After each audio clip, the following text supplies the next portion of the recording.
Here's a push workout that I did. I'm about 85 to 86 kilos, 175 centimeters in height.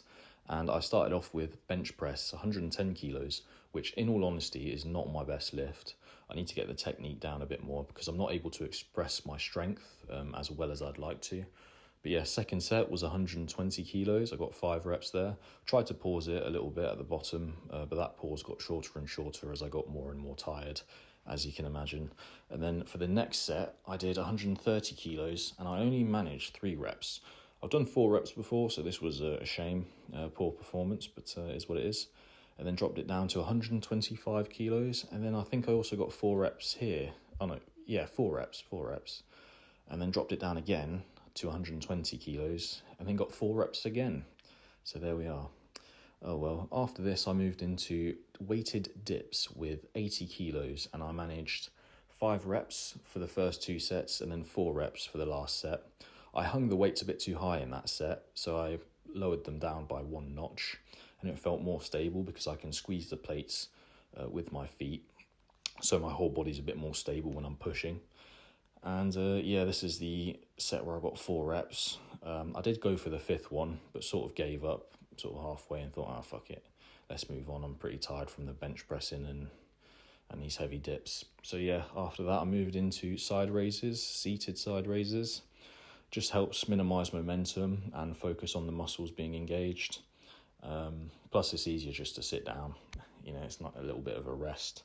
And it's very easy to swing as well when you stood up, so that's the sort of main reason I sit down. And then I supersetted this with Cuban press, which is what I said I was going to do last time. And oh my god, these were really challenging, super challenging. Firstly, because I'm not used to the movement, but secondly, because even 15 kilos feels super heavy after you've done, you know, bench press, weighted dips and side raises.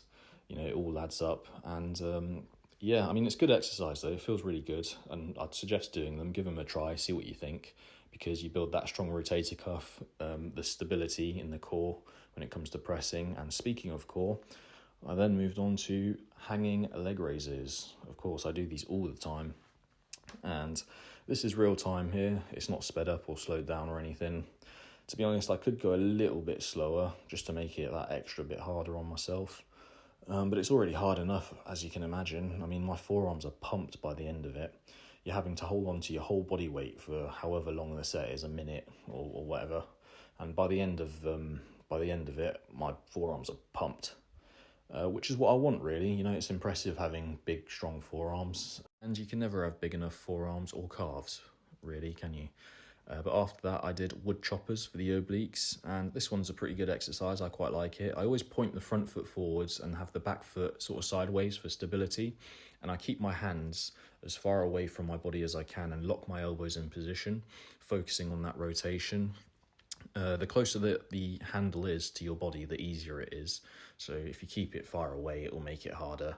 And I have the cable just above shoulder height, which helps get that deeper rotation, deeper contraction and stretch as well. And to finish off, I did tricep pushdowns with the V-bar, and there's not much else to say about this exercise, quite simple.